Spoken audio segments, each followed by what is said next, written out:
I'm Jason, your host for today, and as always, I'm joined by the wonderful Julia. How are you today, Julia? Hi, Jason. I'm doing great, and I'm so excited to be here with all our amazing listeners. Today's topic is so important because it's something we all use every day, whether we realize it or not. We're going to talk about how to develop a positive body language. That's right, Julia. Body language is such a powerful form of communication. It can affect how others see us, and more importantly, how we feel about ourselves. So, Julia, let's start with the basics. What exactly is body language? Good question, Jason. Body language refers to the nonverbal signals we use to communicate. This includes our posture, facial expressions, gestures, eye contact, and even how we use space around us. Positive body language means using these signals in a way that makes us appear confident, approachable, and trustworthy. Absolutely. And here's something interesting.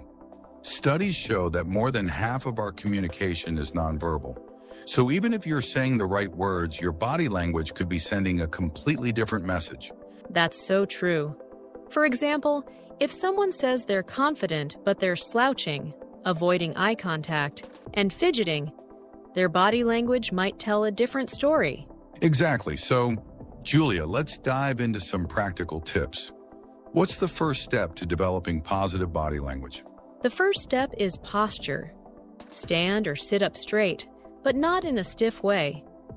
Think of your head as being gently pulled up by an invisible string. Keep your shoulders relaxed and back. This not only makes you look more confident, but also helps you feel more confident. I like that tip. Posture is such a small thing, but it makes a huge difference. What's next? Eye contact. Maintaining good eye contact shows that you're interested, engaged, and confident. But it's important not to stare. A good rule of thumb is to look at someone's eyes about 60 to 70% of the time during a conversation. Great point. Eye contact can be tricky for some people, especially if they're shy. But practicing with friends or in a mirror can really help. What about facial expressions? Smiling is one of the easiest ways to develop positive body language. A genuine smile makes you seem friendly and approachable. But remember, your smile should match the situation. You don't need to force it. Let it come naturally. That's a great reminder, Julia. A smile can brighten someone's day, including your own. Now, what about gestures? Gestures are another important part of body language. Use open gestures, like showing your palms, to appear honest and open. Avoid crossing your arms or making nervous movements, as these can make you seem closed off or anxious. Speaking of nervous movements, what's your advice for avoiding them? Practice is key, Jason. The more you become aware of your body language, the easier it is to control nervous habits. Try to channel nervous energy into positive gestures, like using your hands to emphasize a point while speaking. I love that idea. Awareness is definitely the first step.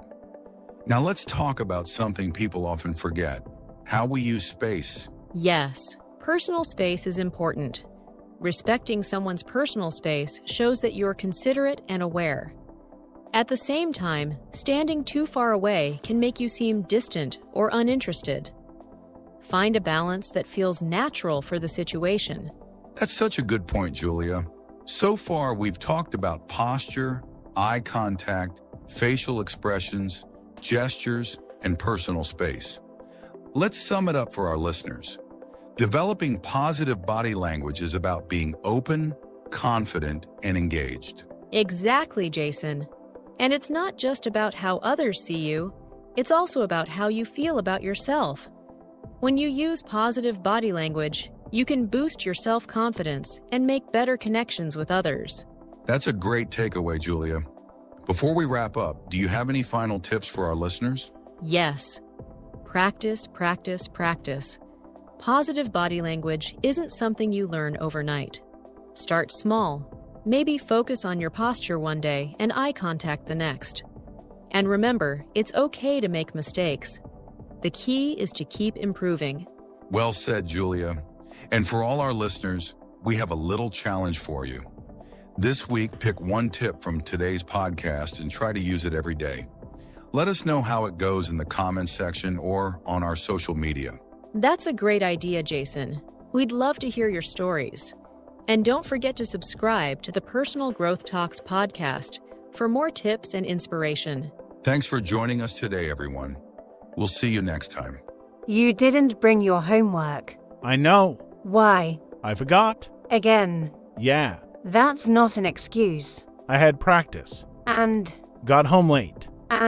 Was too tired. Homework still exists. I was gonna do it. But Overslept. convenient. It's true. You said that last time. This time's different. How? I'll actually do it. When?